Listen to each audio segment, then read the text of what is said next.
Aikwe, Namalita, and this is my channel, The Midnight Librarian, and today I will be going over my second book haul of 2023.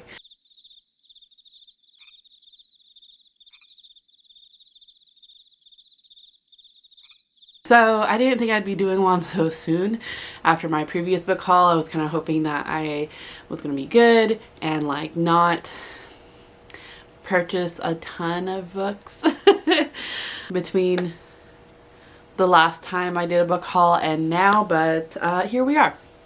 So, and with that in mind, I know I have a couple of books on the way still. So let's get this out of the way. I've been trying to hold myself accountable in terms of like not spending as much money on books. However, it was a little more realistic at the beginning of the year when there wasn't as much new incoming publishing books.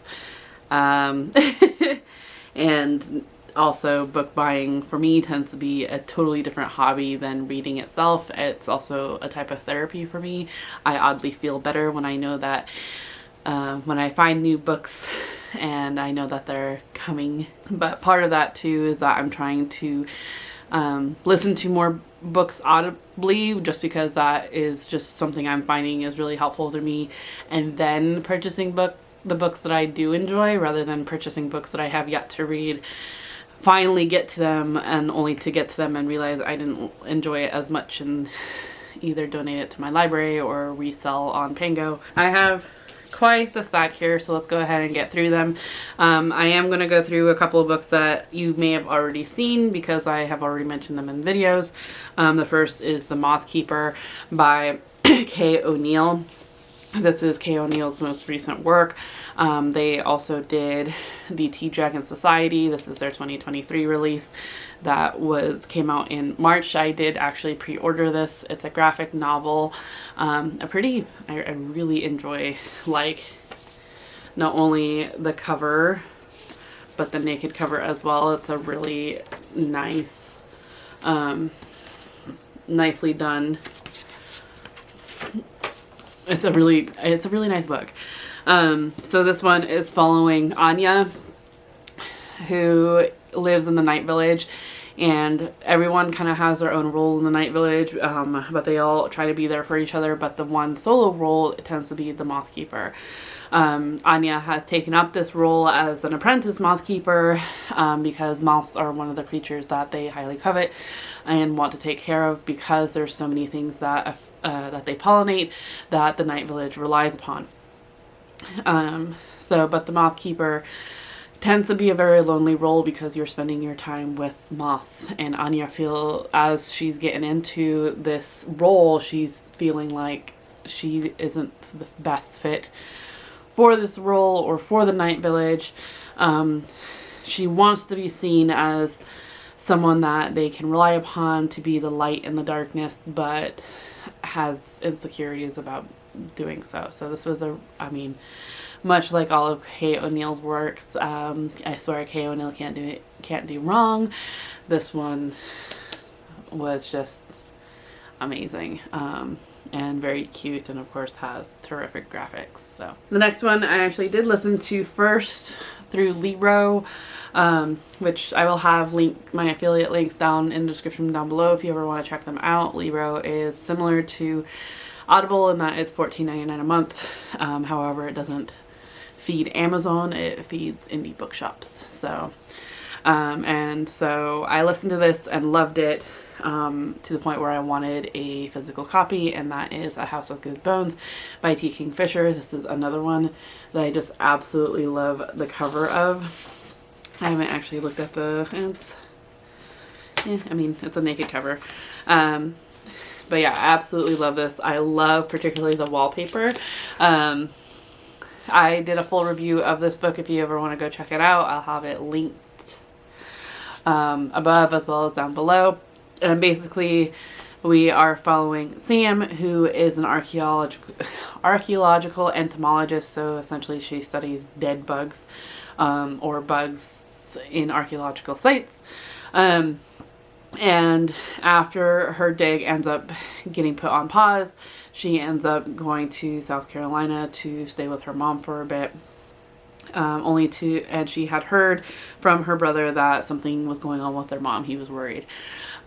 She didn't think anything of it until she got to her childhood home, only to realize what her brother was talking about.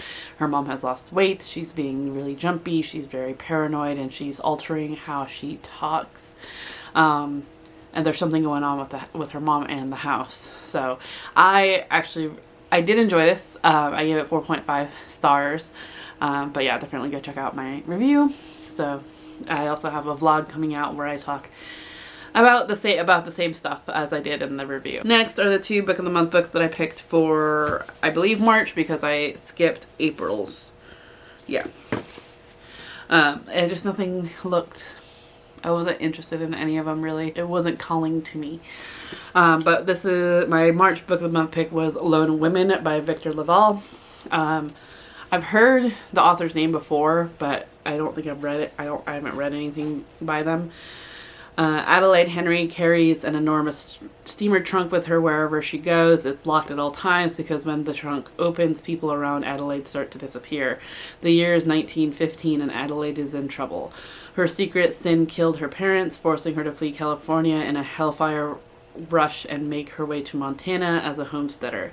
Dragging the trunk with her at every stop, she will become one of the lone women taking advantage of the government's offer of free land to those who can tame it. Except that Adelaide isn't alone, and the secret she's tried so desperately to lock away might be the only thing that will help her survive the harsh territory. Yeah, I don't know, it sounded really interesting, so there's that one. And then for my bonus book for March, I grabbed one that was available in January that I didn't end up picking for my book of the month pick, but that is What Lies in the Woods by Kate Ellis Marshall. Naomi Shaw used to believe in magic. 22 years ago, she and 2 best friends, Cassidy and Olivia, spent the summer roaming the woods, imagining a world of ceremony and wonder, the goddess game. The game became an obsession and the refuge for the 3 girls. That sanctuary was suddenly shattered when Naomi was attacked. Miraculously, she survived her 17 stab wounds and lived to identify the man who hurt her. The girls' testimony put away a serial killer wanted for murdering 6 women. They were heroes and they were liars. That's all I want to know. And then the rest of these books are ones that I either found on bookshop.org, kind of perusing, or in my own local bookshop. The first one being a good example of that, because I did ask my local bookshop to grab, to order A House with Good Bones, and so when I went to go pick it up, I picked this book up as well because I saw it on the shelf. And that is Sleeping with the Lights On, The Unsettling Story of Horror by Daryl Jones. The cover actually really intrigued me. So, I actually don't know what this is about. There's no synopsis on the front or the back. It's 4 in the morning and the lights are on. There's no way we're going to sleep. Not after the film we just saw. Fear is one of the most primal human emotions and one of the hardest to reason with and dispel. So why do we scare ourselves? It seems almost mad that we would frighten ourselves for fun, and yet there are thousands of books, films, and games designated to do exactly that. As Daryl Jones shows in Sleeping with the Lights On, the horror genre is vast, ranging from vampires, ghosts, and werewolves to mad scientists, Satanists, and deranged serial killers. The cathartic release of scaring ourselves has made its appearance everywhere, from Shakespearean tragedies to internet memes.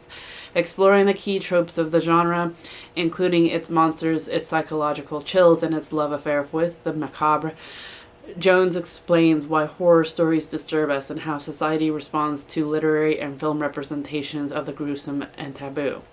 Should the enjoyment of horror be regarded with suspicion? What kind of distinction should we make between the commonly reviled carnage of the contemporary horror genre and the culturally acceptable bloodbaths of the ancient Greek tragedies? So I think this is going to be an interesting perspective, exploring the horror genre from interesting perspectives. We have The Cryptid Club by Sarah Anderson. This is the author of Sarah Scribbles, an online webcomic turned, I think there's like 4 or 5 published books now that Sarah has done. And she's also done a couple, there was another one called Fangs. But this one's The Cryptid Club, and supposedly the cover glows in the dark. I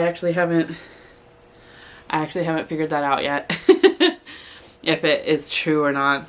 But this one is, do you hate social gatherings, dodge cameras, enjoy staying up just a little too late at night? You might have more in common with your local cryptid than you think. Enter the world of Cryptid Club. A look inside the adventures of elusive creatures including Mothman, the Loch Ness Monster, jackalopes, and Fresno nightcrawlers. The newest creation of New York Times selling author Sarah Anderson offers a rare and humorous look at the creatures that normally go unseen. So yeah. So I love Sarah Anderson's writing, illustrations as well as her writing, and a lot of her published web comics that she publishes traditionally or as a physical entity. She writes about some of her insecurities in terms of social awkwardness or social insecurities, as well as the pressure that are put on, that we as artists put on ourselves, as well as what society kind of puts on us as well. So I really like her exploration of that and wanted to see what more she had to offer and some of her other works outside of Sarah Scribbles. So the next book is actually one that is on my 23 of 2023.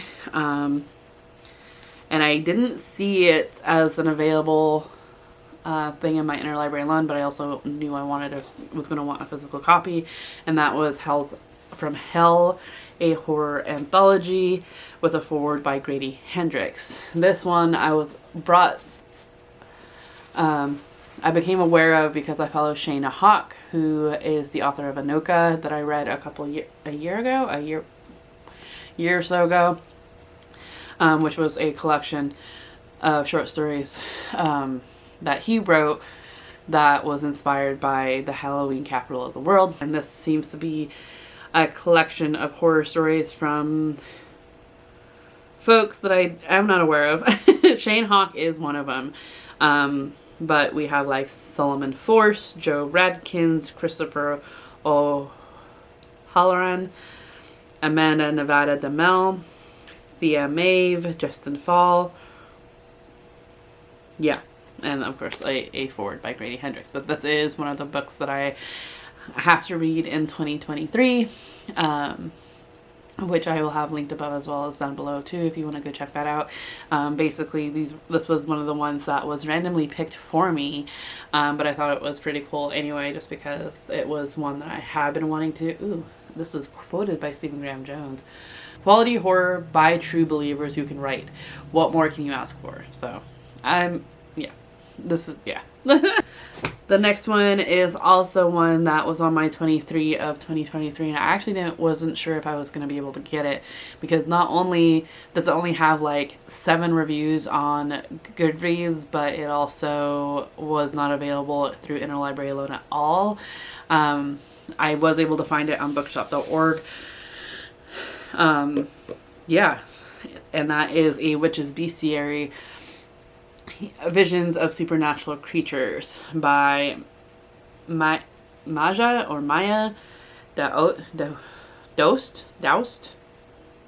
co-author of The Secret Source. The animal spirit inside ourselves is the genesis of mythological beasts and informs our collective identity as human beings. Humankind finds its gods in the forms of animals or human hybrid animals. They are ancient and powerful, and we continue to find inspiration in these majestic creatures that embody the best and the worst of animal and human traits.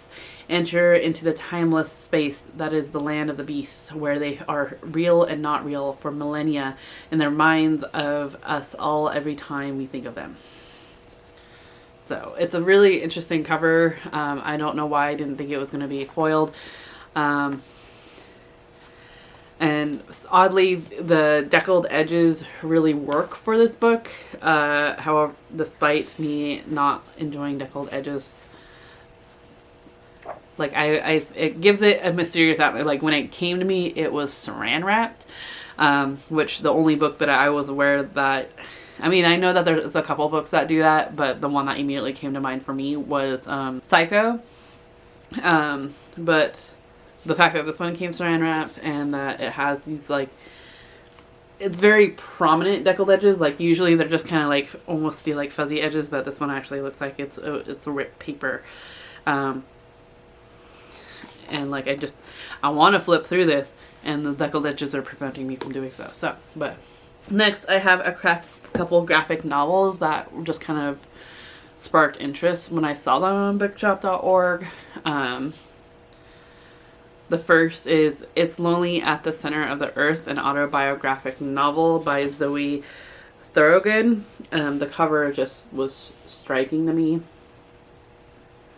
And on the back it says, this book was not supposed to exist. Cartoonist Zoe Thorogood records 6 months of her own life as it falls apart in a desperate attempt to put it back together again in the only way she knows how. It's Lonely at the Center of the Earth is an intimate and meta-narrative look into the life of a selfish artist who must create her own survival.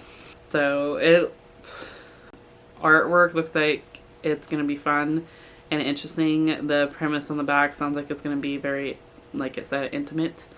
There actually seems to be quite a few styles of art bits in here.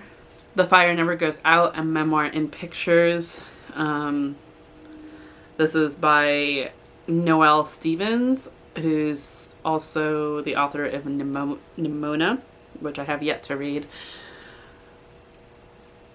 In a collection of personal comics that span 8 years of her young adult life, author-illustrator ONeill Stevens charts the highs and the lows of being a creative human in the world, whether it's hearing the wrong name called at her art school graduation ceremony or becoming a National Book Award finalist for her debut graphic novel Nimona. ONeill captures the little and big moments that make up a real life with a wit, wisdom, and vulnerability that are all her own. Featuring comics that were previously published online alongside expanded and never before published pieces, The Fire Never Goes Out finds ONeill turning an important corner in her creative journey and inviting her readers along the ride. I know that I've been interested in Nimona and for some reason just have yet to pick it up or buy it, but this one particularly really just attracted my attention, so maybe I'll pick up Nimona after reading this one. Next is a book that if you are at all superstitious or find that owls or a bad omen, I will have where it's going to be featured here next. So here's the end time that you can skip to if you would like. But that is The Wise Hours, A Journey into the Wild and Secret World of Owls by Miriam Darlington. First off, I absolutely love this cover, particularly with this fun font. I personally really enjoy owls. I think they're really fun, an important part of our environment. There are quite a bit of people, even here locally, Indigenous people particularly, that are very that believe that owls are a bad omen. Owls have existed for over 60 million years, and in the relatively short time we have shared the planet with these majestic birds, they have ignited the human imagination. But even as owls continue to captivate our collective consciousness, celebrated British nature writer Miriam Darlington finds herself struck by all she doesn't know about the true nature of these enigmatic creatures. Darlington begins her fieldwork in the British Isles with her teenage son, Benji. As her avian fascination grows, she travels to France, Serbia, Spain, Finland, and the frosted Lapland borders of the Arctic for rare encounters with the barn owl, tawny owl, long-eared owl, pygmy owl, snowy owl, and more. But when her son develops a mysterious illness, her quest to understand the elusive nature of owls becomes entangled with her search for finding a cure. So, yeah. Next, I have a couple of children's books, and I can't remember if I got them from bookshop.org or I think I got them from my local bookstore. The first is When We Were Alone by David A. Robertson and Julie Flett, an empowering story of resistance that gently introduces children to the history of residential schools in Canada.